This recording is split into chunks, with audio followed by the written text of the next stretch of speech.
คือจริงฝันมาตลอดพอวิโอเลตได้ออกรายการ EP 1กูก็นั่งนับตอนนี้ถ้าออกอ่ะ EP 101พอดีกูน่าจะโอเคแล้วจริงปะแต่อันนี้คือโสดเลย อันนี้โสดเล สเป ย คเป็นยังไงสเปค ถ้าตอนนี้ก็อยากบอกว่าหล่อแต่ก็จะดูแบบเปลือกไปนิดนึง ตีไหมหรือว่าไทยได้ จริ ฝ ง รั่ง ๆตีได้ไทยได้ลูกครึ่งได้หมดเลย แค่เรารู้สึกว่าคนหล่อก็คือหล่อ กูเริ่มรู้แล้วทำไมมึงยังไม่มีแฟน เรื่องเยอะใช่ไหม ในเฟรนด์สไตล์1 คนเป็นแฟนมึงได้ นิสัยแบบเนี้ย ไปตลอดชีวิต ไอ้เต้าฉันก็โสดอยู่นะ อาจจะต้องเป็นก้อย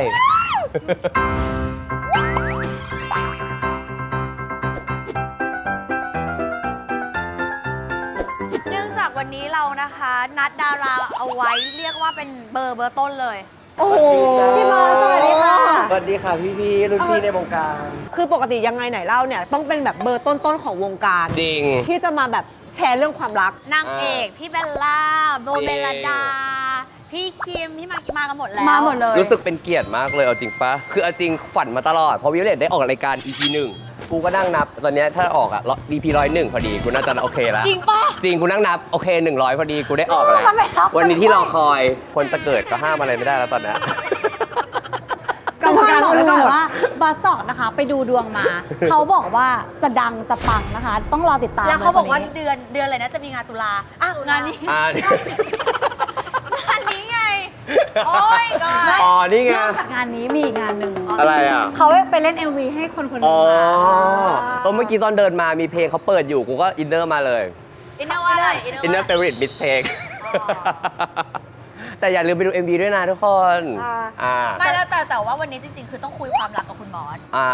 ไม่ค่อยอยากพูดเลย มึงไม่ต้องพูดกูจบรายการ แต่ว่าปีเนี้ยถ้าเจฟซาเตอร์เป็นปีของเจฟซาเตอร์ ปีนี้ก็เป็นปีของบอสสองเหมือนกัน จริง เจฟซาเตอร์เป็นดาวลงมึงเป็นดาวอะไร ดาวตก ไม่ตก มึง ไม่ตกเลิศ ของมึงอะ rising star จริงจริงจริง ของเจฟอะเจฟเป็นสตาร์ไปแล้ว ของมึงเป็น rising กำลังไลฟ์อยู่ ไลฟ์ จะซิ่งเมื่อไหร่เดี๋ยวว่ากัน ปลายปีนี้แหละ มาแน่นอน ทีนี้แชร์ความรักได้แค่ไหนเพราะเดี๋ยวกำลังจะดังแล้ว จะพูดเรื่องอดีตได้ไหมเนี่ย พี่ให้รายการนี้รายการเดียวเท่านั้นจริงรายการอื่นพี่ไม่ไปออกเพราะเขาไม่เชิญ ตั้งแต่ดิฉันทำรายการยังไงไหนเล่ามา นี่คือแขกรับเชิญที่ตั้งใจที่สุดกับดิฉันอยากตอบที่สุดละ จริง ฉันฟิตติ้งชุดตั้งแต่เมื่อคืน เขาบอกว่าอยากให้แต่งตัวเป็นดาราใช่ป่ะเราก็เลยรู้สึกว่าไม่อยากให้แบบเยอะเกินเราก็เลยแบบ เป็น เบา เป็นดาราที่แบบว่าเดินถนนปกติ ๆก็เราเป็นดาราอยู่แล้วเราใส่อะไรก็ได้เป็นดารา ไปคุยกันดีก ใช่ ว่า เดี๋ยวไปคุยกันใน เอาไปคุยกั ร้าน น ดี แต่ กว่า ว่าวันนี้เนี่ยก็คือนัดคุณบอสนะคะที่สยาม Discovery ซึ่งเป็นสถานที่ที่แบบเรามากันบ่อยๆเวลาเรียน ใช่ ถูกต้อง มาเป็น 10 กว่าปีแล้วอะ ร้านนี้เนี่ยเขาอิมพอร์ตมาจากบรูคลินนิวยอร์ก นิวย เล อร์ก ย Oh my god ชื่อร้านโรโบต้าคือ บาสอกเคยกินป่ะ ไม่เคยจะไปกินนั่นแหละครั้งแรกกับทุกคน คือเตรียมตัวให้มึงดังในไทยแล้วไปโกอินเตอร์ที่อเมริกา One เลย and only ทางร้านละกู เฮ้ยเชี่ยไม่ไหวกับแขกแล้วว่ะเฮ้ย ตื่นเต้นแล้วทุกคนไปดูรายการกันดีกว่า สวัสดีคุณบอสนะคะ สวัสดีครับ ขอบคุณพี่บอลมากเลยที่มารายการพวกเรานะคะ จริงๆเขาไม่เคยมารายการไหนเลยนะคะทุก จ ค ริ น ง แล้วคือพอพี่บอสมาเนี่ยเราจัดเต็มให้เลยไหมคะ Oh my เห็นไหม god รู้ว่าพี่บอสเป็นแบบนักกิน ชอบกิน ใช่ ต้องอินโทรนิดนึงว่าจริงๆ แล้วคุณบอสเนี่ยถือกำเนิดที่ประเทศอเมริกา อเมริกา เราเลยจะเป็นต้องเลือกร้านนี้เพื่อพี่บอสเลย เฮ้ยรู้ใจเวอร์ คือเขาถือพาสปอร์ต2 สัญชาตินะคะ เธอเกิดที่เมืองอะไร อาคันซออยู่ในป่ามีกวางเยอะๆอะไรอย่างเงี้ย เฮ้ย แต่มึงเลิศนะ มึงโตมากับธรรมชาติทำไมมึงปลอมวะแต่ว่ารายการเราคือคุยเรื่องความรักนะคะบอส โอเคเราจะคุยก็ได้ เอาสถานะตอนนี้คือโสดสนิทไหมคุณบอส สุด มึงอย่ามาสุดๆมึงเปิด DM มึงเปิด DM ๆ มันก็มีบ้างแต่คือสถานะก็โสด ยังไม่ได้คุยกับใครจริงจัง ใช่แล้วก็ เขาบอกว่าคุณเป็นตัวท็อปเขาเรียกว่าตัวท็อปอะไรนะ ตัวท็อปสารแดง ไม่เขาบอกว่าเป็นปลาหมึกแถวบน จริงหรือเปล่า ปั๊บอธิบายคำว่าปลาหมึกแถวบน อันนี้คือเขาไม่ได้พูดเองมีคนบอกเราอะ มีคนบอกนะคะไม่ได้พูดเอง มึง accept หรือเปล่า กับการเป็นปลาหมึกแถวบน มึงกูก็จะดูมันหน้าเกินแต่กูก็แอบยิ้ม แต่ให้อธิบาย ไม่ปลาหมึกแถวบนคือเวลาอยู่ไปซื้อปลาหมึกอะอยู่ก็จะมองแถวบนแถวแรกไงมันดูน่ากินที่สุดไง แต่ว่าการเป็นปลาหมึกแถวบนมันอร่อยกว่าปลาหมึกแถวอื่นไหม ก็ไม่รู้ก็ต้องลองกินเอง ไม่แต่ตอนนั้นเรารวมเป็นแก๊งไงเรามีแก๊งแบบว่า3 คน เขาเรียกว่าได้ไหมใครบ้างอ่ะเดี๋ยวนี้คือเปลี่ยนแกงแล้วนะ มันก็คือเป็นการรวมตัวแก๊งเพื่อนใหม่นิดหน่อยอะไรเงี้ย มีใคร ตู้ บ้าง เซฟกับหมอโอ๊บ คุณมีแฟนมาแล้วกี่คน คนเดียว หุย เออ แล้วถ้าไม่ใช่แฟนล่ะ คุยแค่ไหนจริงจัง เอา แค่ไหน งี้คนที่ทำให้เธอรู้สึกว่ารัก โอ้ก็น่าจะคนนั้นที่สุดเลย คนเดียว คนเดีย แล้ว ว คนที่เป็นแฟน ใช่คนที่เป็นแฟนไง แป๊บนึงนะกูได้ค่ะกูเหมือนจะคุ้นๆว่ามันไม่ใช่คนเดียวนะ ใช่กูก็ว่าไม่ กูว่าไม่ใช่คนเดียว รายการนี้โกหกกันโดนแฉค่ะเพราะมึงรู้จักพิธีกรค่ะ ประมาณ3-4 คนมั้ง เฮ้ยแป๊บนึงนะทำไมกูรู้แค่2วะ ถ้ารักก็ประมาณ2รักมาก2แล้วอันนี้ก็คือโสดเลย อันนี้โสดเล ส ย เปคเป็นยังไงสเปค สูงเคยพูดในช่อง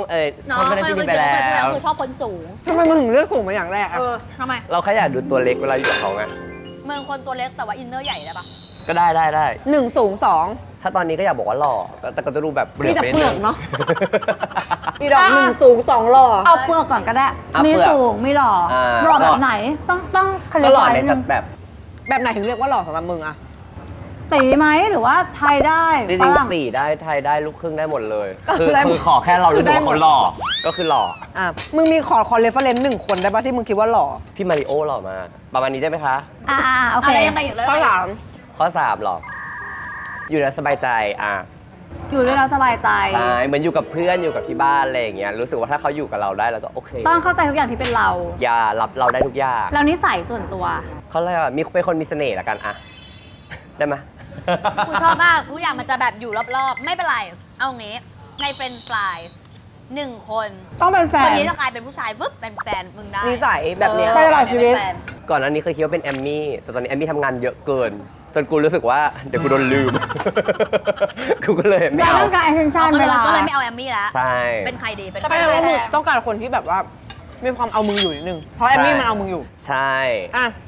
ตัดจอยแอมมี่ออกไปมีเหลืออีก 5 คน เลย5 คน เพราะนั้นไม่ต้องคำหน้าขยาดขนาดนั้น มันไม่ใช่เรื่องจริงคือแบบคิด เขาคิดแล้วมันกลัวมากมันดูจริงไปหมด คนไหนที่แบบดูจะเป็น แฟน เป็นแฟนเหรอ ไอ้เต้าฉันก็โสดอยู่นะ กูคิดว่าอาจจะไม่เป็นก้อย ไม่เป็นก้อยเหรอ อาจจะต้องเป็นก้อย เพราะอะไรบอกเหตุผล เลือก ไป รู้ว่าชอบกูนี่นิด เพราะอะไรคะมันเป็นแฟนก็เพราะอะไร นี่ ไม่พอไปใช้ชีวิตอยู่ที่อเมริกาด้วยกันก็รู้สึกว่ามันก็ดูใช้ได้อยู่ คือดูเป็นสติให้กูได้ในช่วงเว จ ลา ริงๆอะไอ้ก้อยมันกล่าวมึง เออ แบบเขาเรียกว่าอะไรเป็นแบบคอมไบที่แบบว่า เวลาอีประสบเป็นบ้าอีก้อยก็จะเป็นแบบสติให้ คือได้ทดลองใช้ชีวิตอยู่ด้วยกันแล้ว ใช่ เราก็รู้สึกว่าเป็นไปได้ ตอนนั้นไปอยู่ด้วยกันกี่วันนะ ประมาณ5-6 วัน 5-6 วันเลย ผีผลักไหม ไม่กูผลักมัน แล้วใครในเนี้ยใน5 คนไม่มีทางที่จะเป็นได้เลย คนนี้เป็นแฟนกูไม่ได้เลยในเพื่อนเรา เยอะเลย เฮ้ยทำไมวะ อันนี้มึงตอบเร็วมากเลย ทำไมอ่ะ กูว่ามันจู่โจมกูเกินไป คือมันไม่ชอบสายจู่โจ อ๋อ ม มึงชอบคนซื่อๆจะต้องแอบเกลียดมึงนิดๆด้วย ใช่ ติดด่าหน่อย มันจะจู่โจมไม่ได้ สมมตินี่คือมึงเป็นวี มันก็แบบบอสแล้วกู คือกูว่าเป็นมันเวอร์ชันที่มากกว่า ใช่ ทานเป็นไอศครีมหน่อย ใช่ ถามจริง ๆ แล้วว่าคุณบอลก็คือเปิดกับที่บ้านมาก จริง ๆ ตอนนี้มันเป็นเรื่องที่ normal มาก ซึ่งจริง ๆ มัน normal ควรจะ normal มานานแล้ว แต่แค่อยากรู้ว่า การมีแฟนเราบอกแม่ไหมมันใช้ชีวิตกันยังไงอะไรอย่าง หรื เงี้ย อโมเมนต์แรกที่บอกแม่ว่า คือตลกมากตอนนั้นไปเที่ยวกับแม่2 คนเขาก็แบบชิลๆอยู่แล้วไม่เคยพูดอะไรแต่เหมือนตอนนั้นไปเที่ยวด้วยกัน2 คนแม่ก็เลยแบบว่างๆมาเปิดใจกันดีกว่าลูก เขาเป็นคนพูดเองเหรอ พูดเอง แม่ เล น่ารั ย ก ตอนอายุเท่าไหร่คะ โหตอนนั้นเรียนจบแล้วแบบ เรียนจบแล้วคือโตแล้วด้วย 22 22 แต่คือเขารู้อยู่แล้วแบบนานแล้วแหละแต่เขาไม่ได้พูดอะไร แล้วเขาก็เลยพูดว่าสิ่งที่เขาพูดคำแรกคือ ลูกเป็นแบบลูกหรือรับ อ๋อคือเขาไม่ได้ถามเขาถามว่าเป็นลูกหรือรับไปเลย แม่เปิดเลย อุ้ย แล้วผมเลยบอกว่า แหม่ดูไม่ออกมั้ง ก็ให้แม่เดาไง ยังไงต่อ แพงว่าไม่ดราม่า ไม่ดราม่าเลยเพราะรู้สึกว่าชิลมากแล้วก็แบบแต่แค่เขินๆตอนนั้นก็แอบยิ้มขำๆว่าโอ๊ยแม่ถามขึ้นมาเล่นๆอะไรอย่างเงี้ยเราก็เลยแบบปล่อยเป็นธรรมชาติอะไรอย่างเงี้ยจริงๆคนที่กลัวที่สุดคือคุณย่า ใช่ เพราะว่าแบบมึงกูตลกมากคือกูอะเคยนั่งรถกับมันไปส่งกูที่บ้านใช่ไหมกูก็นั่งเมาส์กับมันนั่งเมาส์เรื่องผู้ชายอะมึงปุ๊บโทรศัพท์สั่นตึ๊ดๆคุณหญิงโทรมา มึงคุณหญิงญาติโทรมามึงเงียบก่อนนะฮัลโหลสวัสดีครับ เปลี่ยนเสียงทุกครั้งที่คุณย่าโทรมา เหมือน มึงแบบแมนเยี่ยๆแบบแมนเยี่ยๆอะ แล้วตอนนี้คุณย่าเป็นยังไงรับทราบเรื่อง คุณย่า ก็เปิดแล้วเหมือนตอนแรกอะย่าก็อยากให้เป็นแฟนวิโอเลต เออ อะไรอย่างงี้ ย่า อยากได้ ชอบ หลาน ย่า คนไท ช ย อบทีมมาในกรุ๊ปใช่ไหม ใช่ แบบ แบบ ชอบทีมมาในกรุ๊ปบอกคุณ ใช่ ย่าว่าไง อยากเจอคนนู้นคนนี้ย่าชอบดาราอะไรอย่างเงี้ยอยากได้หลานสะใภ้เป็นแบบวิโอเลตก้อยอะไรอย่างเงี้ยสุดท้ายก็เลยแบบย่าก็เริ่มทนไม่ไหวก็แบบว่าเมื่อไหร่จะมีแฟนผู้ชายก็ได้อะไรอย่างเงี้ยย่าพูดมาเอง น่ารักจริงๆเขารู้อยู่แล้วนะเอาจริง ใช่กูก็เลยพาไปเปิดตัวเลยตอนนั้นๆเอาจริงๆเคยชอบมีโมเมนต์ชอบผู้หญิง แบบใจเต้นกับเพศหญิงป่าวะ เคยมีชอบเพื่อนสนิทตอนมัธยม มอไหนมอไหน มหนึ่ง มหนึ่ง แบบฟีลลิ่งแบบชอบแกล้งอะไรอย่างเงี้ย เรารู้สึกว่าเขาสวยเขาน่ารักหรือยังไงไหม ก็รู้สึกแบบทำไมเราชอบแกล้งคนนี้จังวะอะไรอย่างเงี้ย เขารู้ป่าว่ามึงชอบ รู้กูก็บอกเขาคน บ ก็ อก แซ เขา ว เลยเหรอ ตอนแรกคือชอบเขามหนึ่งไงแล้วเขาก็เหมือนแบบไม่ได้ชอบเรา เออ แล้วผู้หญิง น่าอกหักเลยปะ ก็อกหักเลย แต่ตอนนั้นน่ะก็สับสนอยู่เหมือนมันเป็นช่วงแบบค้นหาตัวเองอยู่แบบเราชอบผู้หญิงหรือชอบผู้ชายกันแน่ โอ้แต่คนนั้นก็คือก็ชอบเขา ใช่ก็รู้สึกว่าเราก็ชอบเขาจริงๆอะไรอย่างเงี้ยนี่บอสหรือจริงๆมึงชอบผู้หญิงได้ ใช่ ไม่ตอนนี้มันเลยมาแล้วมันเลยมาไกลมาก อ๋อ แบบ ทางมันเลยทางแยกไปแล้ว มันเลยทางมันมีจุดหนึงที่ต้องเลือกแล้วเราก็เลือกไปแล้ว แล้วตอนนั้นก็คือจีบไหมก็คือบอกได้จีบ ไม่ นะ ก็ไม่ได้จีบขนาดนั้นเหมือนมันแบบบอกไกลๆอะไรอย่างเงี้ยแต่เหมือนแบบมันก็เลยซับซ้อนกันไปหน่อย อ๋อเขาไม่เคยได้ แล้วสุดท้ายก็เลยแบบโอเคเป็นเพื่อนกันดีกว่า เป็นเพื่อนกันดีกว่า แล้วจุดที่เลือกจุดที่เลือกว่าแบบโอเค ช่วงผู้ชายเหรอ ใช่ เหมือนเท่านั้น Facebook เพิ่งสมัครยุคแบบม.3 เพิ่งย้ายจากไฮไฟมา ม Facebook 3ใช่ปะ แล้วก็เลยแบบแอดคนนั้นไปด้วยเล่นๆไปเรื่อยๆแบบแอดไปเรื่อยๆเล่นๆอะไรอย่างเงี้ยแบบหาเพื่อนเพื่อจะเล่นเกมเทสโซไซตี้ไม่รู้ใครเคยเล่นไหม เคยได้ยิน นั่นแหละ แล้วก็เลยเจอคนหนึ่งเป็นหนุ่มเชียงใหม่ ก็คุยกันเป็นเพื่อนกันตอนแรกอะไรอย่างเงี้ยแบบแล้วก็แอด MSN อะไรอย่างเงี้ยแล้วก็แบบฟีลลิ่งแบบคุยกันไปเรื่อยๆแล้วก็แบบหวั่นไหว นั่นคือครั้งแรกนั่น ครั้งแรก รู้สึก ที่แบบรู้สึกว่าชอบ แล้วหลังจากนั้นคือยาวเลยปะหมายถึงว่ารู้สึกว่าชอบเพศ ผู้ชายยาว ยาว มึงแต่กูอยากรู้ว่าตอนแรกวันโมเมนต์แรกที่มึงรู้สึกว่ากูน่าจะชอบผู้ชายว่ะมันมีความแบบว่าไอ้เที่ยมันได้เหรอวะมันดาวหรือว่าแบบว่า ในยุค เฮ้ยหรือกู สมัยนั้น ไม่ควรเพราะว่าตอนนั้นมันเหมือนแบบมันยังไม่ได้เปิดกว้างขนาดเนี้ย อืม ตอนนั้นกูว่ากูก็สงสัยตัวเองอยู่ว่าจริงเหรออะไรอย่างเงี้ยแบบ ไม่มั่นใจ แต่จริงๆอ่ะกูว่าตั้งแต่เด็กเหมือนกูสนิทกับที่บ้านแบบผู้หญิงเยอะอะไรอย่างเงี้ยกูว่าตั้งแต่ประถมอ่ะคนจะแบบคิดว่ากูเป็นอยู่แล้วแบบเวลาขนาด ที่ กู ในเอ็กซ์เพรส ใช่แบบกูก็แบบเหมือนมีเพื่อนผู้หญิงเป็นเพื่อนแบบตัวแม่อะไรเงี้ยแล้วก็เหมือนตัวลูกอะไรเงี้ยคือเหมือนทุกคนก็แบบกูเป็นแน่ๆแต่กูก็แบบสับสนอยู่แต่การันตีคือตอนที่รู้สึกกับคุณผู้ชายตอนม.3 เชียงใหม่ หนุ่มเชียงใหม่นะคะ คุณคือคนที่ทำให้บอสสอกรู้ ทีนี้มาปัจจุบัน เอาก่อนจะไปดีกว่า อยากรู้ว่า เวลาชอบใครอย่างเงี้ย เราแอคชั่นเลยไหมเราทำอะไรบ้าง มึงบุกปะ ไม่ค่อยบุกกูไม่ชอบเริ่มก่อนไงกูรู้สึกว่าถ้าเกิดเริ่มก่อนมันจะแปลกๆแบบสวัสดีครับ ถ้ายุคนี้ก็แบบ follow ไปกดไลค์บ้าง แต่มึงไม่ทัดมึงไม่ดี ก็อาจจะรีพายสตอรี่ให้มันเนียน แต่กูเข้าใจมันกูว่ามันจะไม่ค่อย obvious ๆ ไม่ได้แบบเด่นชัดขนาดนั้นเข้าใจ ตัวอย่างการรีプライได้ปะมึงจะเลือกการรีプライแบบไหนที่รู้สึกว่าเนียน เขาจะลงอะไรประมาณไหนแล้วมึงรีプライไปว่าอะไร ก็อาจสมมติแบบลงรูปอาหารเนี่ยก็บอกน่ากินน่าอะไรอย่างเงี้ยแบบ เนียนไหม ไม่เนียนหรอ น่ากินไหม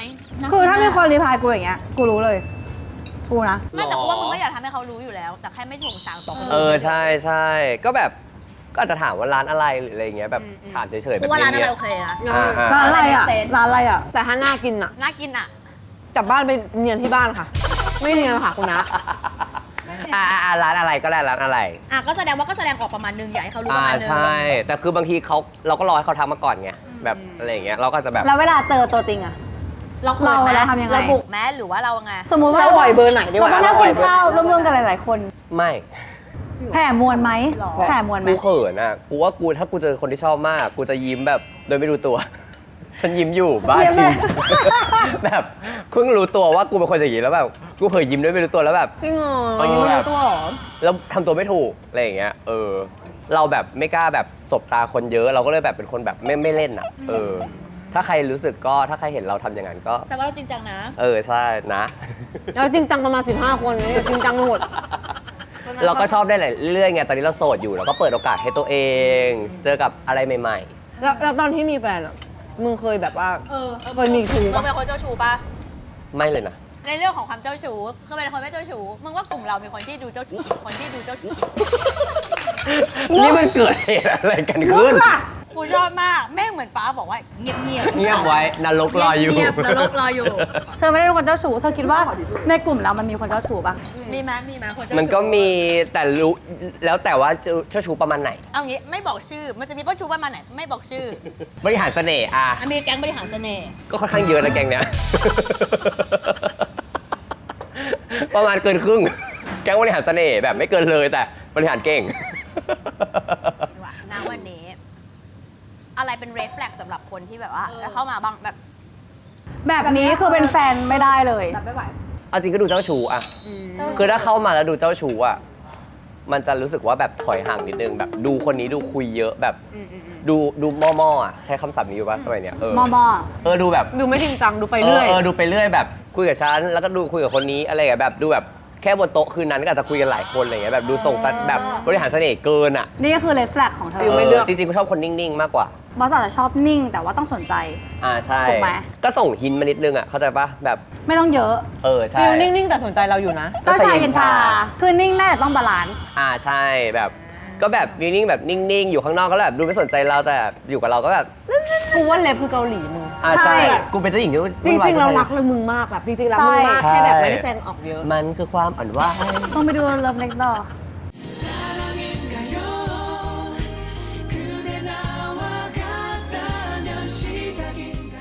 กูอยากรู้แล้วถ้าทุกวันสมมตินะมึงคุยไปแล้วกลายเป็นว่าเขาเป็นคนเจ้าชู้เพราะสมัยก่อนเป็นคนจัดการยังไงแล้วสมัยนี้จะจัดการยังไง คือเมื่อก่อนเรารู้สึกว่าเราอาจจะรู้สึกว่าการเจ้าชู้หยุดเขาได้ เราก็รู้สึกว่าท้าทายไงแบบรู้สึกว่า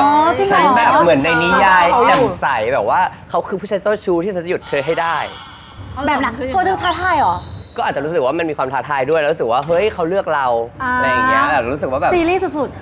สุดๆอยู่ในนิยายมากปัจจุบันก็รู้สึกว่าถ้าเกิดเห็นว่าเขาเจ้าชู้ก็รู้สึกว่าก็ ไม่เอาแล้ว พอแล้วอ่ะแบบมันแบบ ๆน่าจะไม่เวิร์กอะไร มันไม่เวิร์กอ่ะรู้สึกว่าแบบมันหยุดไม่ได้หรอกบางทีมันอาจจะเป็นนิสัยของเขาที่เราแบบมันเปลี่ยนไม่ได้แล้วอะไรเงี้ย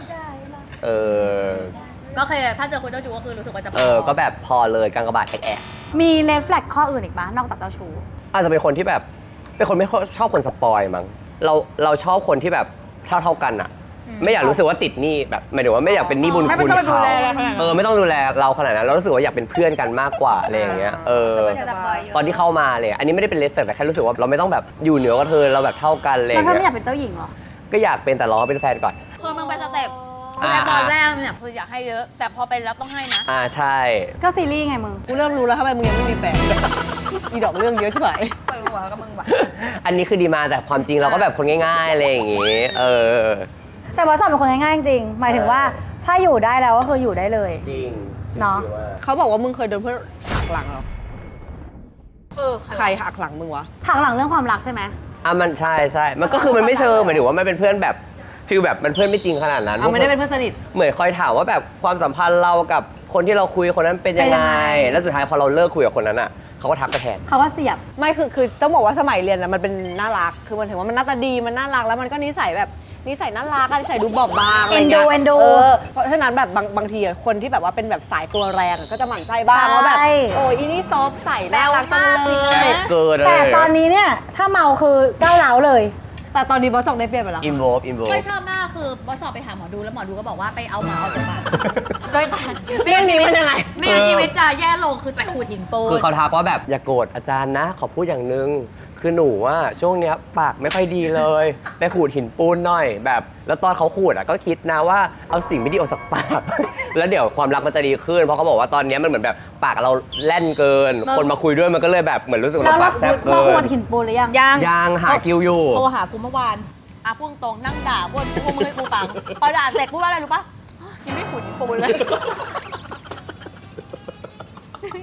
ฉันอยากรู้อันนี้แบบประสบการณ์ความรักที่มึงรู้สึกว่ามึงเสียใจที่สุด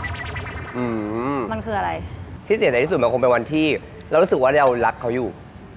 แต่เรารู้สึกว่าร่างกายเราบอกไม่ไหวแล้วมันเหมือนเป็นความรู้สึกที่แบบมันตะโกนบอกว่าพอเถอะแล้วมันก็แบบโพ่งออกมาเองที่เรารู้สึกว่าเชี่ยกูพูดออกมาได้ยังไงเพราะเราไม่เคยคิดว่าเราจะเลิกฉันก็รักเขาอยู่นะอะไรอย่าง แต่ เงี้ย ร่างกายแม่งรีแอคดังมากว่าแบบ พอแล้วอะแล้วมันวันที่แบบวันที่เจ็บที่สุดคือวันที่รู้สึกว่าเลิกอะไรเงี้ยเรารู้สึกว่าเชี่ยหัวใจเจ็บมาก แบบไม่เคยรู้สึกเลยว่าแบบหัวใจมันเจ็บ รู้สึกเจ็บหัวใจ มันเจ็บที่หัวใจจริง เวลามีคำพูดคำว่าเจ็บใจอะ บีบอะ ไอ้เชี่ยมันเจ็บที่ใจจริงๆ เจ็บ อะ แบบร่างกายเจ็บอะ ไม่เคยรู้สึกเลยว่าหัวใจมันจะเจ็บได้จนวันนั้นรู้สึกว่าโอ้ my god ฉันเจ็บได้นะ เราผ่านมายังไง แล้วเป็นยังไง ก็ผ่านมาก็รู้สึกว่าแข็งแรงขึ้น อะไรที่ทำให้เราผ่านมา จุดไหนที่มึงรู้สึกว่ามึงดีขึ้นแล้วจริงๆว่ะ มันเหมือนกับว่าไม่แน่ใจว่ามันเป็นช่วงเวลาไหน มันเหมือนค่อยๆฮีลไปเองแบบว่า ก็คือเวลา มันเป็นเวลาที่ช่วยไปเองจนแบบเหมือนตอนแรกๆเราก็รู้สึกว่าตอนแรกๆมันเหมือนหลอกตัวเองว่าดีขึ้นแล้วอะไรเงี้ยมันก็จะมีความแบบแอคชั่นมันจะออกมาว่าอุ้ยเที่ยวเก่งขึ้นนะหรืออะไรอย่างเงี้ยมันแบบว่าพยายามหาโฟกัสอย่างอื่น แต่พอตอนที่รู้ตัวก็คือฉันไม่ต้องเที่ยวก็ได้แบบฉันอยู่ตัวเองอยู่คนเดียวออกไปกินข้าววันนี้แบบอยากทำอะไรซึ่งก็ไปคนเดียวแบบชิลอ่ะใช้เวลานานเท่าไหร่ถึงจะ move on ได้ โหก็เป็นปี เป็นปี แบบที่รู้สึกว่าฮิลแบบดีจริงๆก็คือเป็นปี ว่าถึงเพื่อนบ้างในฐานะที่ถือว่าเป็นแบบจริง ๆ เธอก็มีความเป็นสุภาพบุรุษสูงมาก จริง จริงๆบอกว่าชอบเป็น ใช่ คุณสมบัติของแฟนที่ดีแล้วเป็นคุณสมบัติของเพื่อนที่ดีมาก อันนี้แชร์แล้วกันเป็นคำชม เคยแบบว่าไปอเมริกาใช่ป่ะรู้สึกว่าชีวิตแบบไม่มีความสุขเลย แบบรู้สึกว่าแบบมันต้องสนุกแล้วมันไม่สนุกอยู่กับใครก็ไม่สนุกอะไรเงี้ยแต่ว่าถ้ามีวันหนึ่งนัดกับอีบอสไปเจอกันที่ดิสนีย์แลนด์แล้วกูก็เลือกที่กูจะไม่เอาใครเลย กูจะไปกับมึงแค่2 คน แล้วกูรู้สึกว่าวันนั้นเป็นวันที่แบบเหมือนดีที่สุดในแบบ ทั้งทริป ทั้งแบบในเดือนนั้นของกูอะกูรู้สึกว่าวันนั้นคือแบบไลฟ์อัพมาเพราะว่าอยู่กับอีบอสก็เลยรู้สึกว่ามันเป็นคนที่โพสิทีฟแล้ว ๆ จ ก็ ริ แบ ง บ มึงเป็นคนที่มีพลังงานนั้นจริง ซึ่งถามเรื่องนี้ถามว่าเคยโดนนอกใจ มันก็เคยมีแบบก็มีนอกใจแหละซึ่งบางทีมันนอกใจมันก็มีหลายแบบอะอาจจะเป็นแค่คุย หรืออาจจะเป็นแบบนอกกายหรืออะไรอย่างเงี้ยมันก็มีหลายอย่างมากอะไรอย่างเงี้ยแต่กูอยากรู้ว่าในตัวมึงเพอร์ซันอลของมึงเองอะมึงรู้สึกว่ามึงอยู่ใน relationship แบบนั้น ไม่ได้ ปะ แน่ๆ คือโอเปนนิดนึงแบบมึงอยากทำอะไรก็ทำกูอยากทำอะไรก็ทำคิดว่าได้ไหม เอาตัวกูไม่ได้ คือกูรู้สึกว่ากูเป็นแบบมีความคิดแบบปกติมากคือ เรามีแฟนเราก็ต้องรักคนเดียวอยู่คนเดียวปะอะไรอย่างเงี้ย ซึ่งถ้าเรารู้สึกว่าเราเป็นคนนั้นอะฉันเชื่อว่าจะมีคนนั้นให้เธอเหมือนกัน ใช่ is ที่ coming จะรู้สึกว่าแบบเขา เรา ไม่ คนเดียว ในรูปแบบ ใช่ สมมติถ้าตอนนี้ทั้งกลุ่มโสดเป็นเพื่อนบอสสองหมดเลย คนแบ ค บ นแบบไหนเหมาะกับดีเอาดี ค เห น มาะ แบบไหน ไล่ ป ไป กติเดี๋ยวไล่ไปทั้งกลุ่ม เป็นคนที่พาดีมไปได้ทุกที่กูว่าดีมมันเป็นคนเอาโกอิงอะแล้วรู้สึกว่า มันเป็นคนสนุกแล้วกูว่าคนนั้นต้องเป็นคนที่พามึงไปสนุกได้แบบ ดูแลมึงได้แต่ก็สนุกได้ด้วยกับมึงด้วยอะไรอย่างเงี้ย พร้อมจะไปด้วยกันในทุกๆที่ ใช่ ถ้าฉันโสด ถ้าเหมือนบนโลกนี้ไม่มีพี่แมน ก็เป็นคนดูแลมึงได้ เพราะว่าเดี๋ยวมึงแบบฟีลลิ่งแบบมึงกำลังจะดุดเขาก็จะมาจับมึงไว้ หรือฟีลลิ่งว่ามึงกำลังจะทักคนผิดเขาก็จะมาตีคนนี้ชื่อ เป็น นี้ สติ นะเป็นสติให้มึง เป็ อ่ะ นสติตีได้ ส่วนป้าก้อยเหรอคะกูว่ามันต้องอีกก้อยมันต้องเป็นคนที่ไม่อยู่หน้าเกินแล้วไม่อยู่หลังมันเกิน ฟีลลิ่งว่ามันไม่ชอบให้ใครมานำมันเกินแล้วอย่าตามมันเกินกูว่ามันต้องเป็นคนที่แบบพอดีอยู่ข้างๆกับมันอ่ะ คนที่อยู่ข้างๆกับเราอยู่ข้างๆไปก็พอแล้วมันก็ปล่อยให้อีก้อยไปทำงานเพราะงานเยอะเหลือเกิน อันนี้ด่าปะ ไม่ด่า น้ำหอมน้ำหอมกูว่าต้องเป็นคนที่เอาน้ำหอมอยู่เหมือนกัน เหมือนจะเที่ยวเก่ง แต่กูว่าก็ต้องเป็นคนที่มีสติกว่ามันฟีลลิ่งเหมือนแบบว่าอ่ะหลอกล่อเดี๋ยวฉันไปเป็นเพื่อนเธอแต่จริงๆลากเธอกลับได้อะไรอย่างเงี้ยเพราะ มีลูกล่อลูกชนหน่อย เพราะว่ากูว่ามันก็ต้องการคนที่แบบไปเที่ยวกับมันได้เหมือนกันเพราะอีนี่ก็เที่ยวสุดมาก วิโอเลตบอลเทีย กูว่าก็อย่างหนึ่งคือต้องเป็นคนที่อ่ะเขาเรียกอะไรชื่นชมมันเก่ง เหมือน ทีนี้เหมือนไม่ จะเต็ม มั่นใจ แล้วค่ะ แต่หมายถึงว่ามันฟีลแบบว่าเหมือนมั่นใจนะแต่จริงๆว่ามันก็เป็นคนแบบเอ๊ะ ต้องการ คนซัพพอร์ตอ่ะ ต้องการสิ่งนั้น ต้องการคอนเฟิร์มว่าเฮ้ยดีแล้วสวยนะทำเก่งมาก ซึ่งก้าวก็คือเอาจริงๆกูพูดมาทั้งหมดอ่ะคุณสมบัติแฟนพวกมึงก็ถูกแล้วที่คบอยู่อ่ะถูกแล้ว แอมมี่ค่ะในคนนั้น อันนี้คือตัวเด็ดเลย ใครเอาแอมมี่อยู่ กูว่าก็ต้องเป็นคนที่แข็งแรง ทางจิตใจ ทางจิตใจ จะอยู่ได้ด้วยตัวเอง ต้องให้นะทางจิตใจ หมายถึงเพราะแอมมี่เป็นคนที่กูว่าก้อยทำงานเก่งแล้วนะแอมมี่คือทำงานเก่งที่สุด ใช่ แล้วกูรู้สึกว่าคนนั้นต้องเป็นคนที่สามารถอยู่ได้อะแล้วก็แบบด้วยตัวเองในวันที่แอมมี่ออกไปทำงานอะแต่หมายถึงว่าในวันที่กับแอมมี่กลับมาก็เป็นแบบเซฟโซนให้แอมมี่อะไรอย่างเงี้ย อย่างนั้น ถ้าจะถามตัวเองหนึ่งคำถามแล้วตอบอยากจะถามให้ว่าอะไร ก็ถาม เล่น ว่า เป็นสองคนเล่นเป็นสองคน